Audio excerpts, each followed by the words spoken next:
I knew something was wrong the moment my father-in-law tightened his grip around my hand. A forced smile, cold eyes, and then that sentence, delivered like a rehearsed punchline. Time for a real man to step in. He motioned toward my wife's ex-lover standing by the Christmas tree, dressed like he'd been invited to replace me.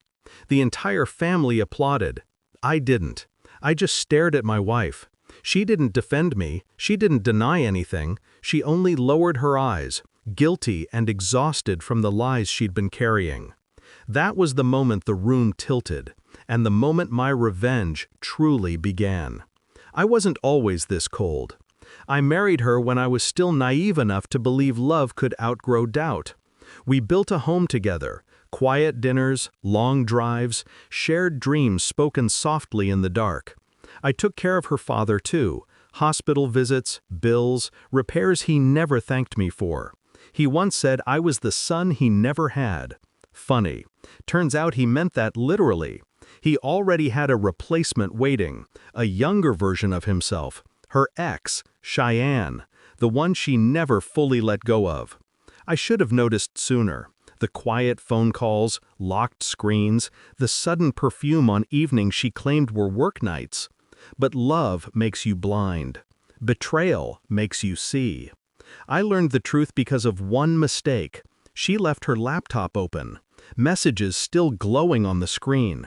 Her, we just need to get him through Christmas. Him, your dad said he'll talk to him that night. After that, you're mine again. A clean cut, no hesitation. They already had plans, apartments, vacations, a future where I didn't exist. My hands didn't shake. My heart didn't scream. Everything just quieted. And in that silence, a new version of me was born. One that didn't argue, one that didn't break, one that planned. I didn't confront her. People like her thrive on emotional scenes. I preferred the shadows. First, I contacted my lawyer, a quiet shark with a taste for precision. We drew up divorce papers that would leave her with nothing she hadn't earned. Then I pulled bank records. Her father's business had been using my accounts illegally. Small transactions hidden over time. Money laundering, actually. He never imagined I'd check, or that I'd have proof. Next came surveillance. Cameras installed weeks ago caught her and Cheyenne leaving our home together more than once. Finally, I set the trap.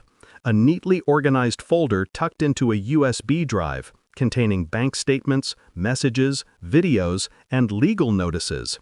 Everything timed for Christmas night. Back to that living room. The fire crackled. The family laughed. Their clapping still echoed when I slipped my coat over my shoulders.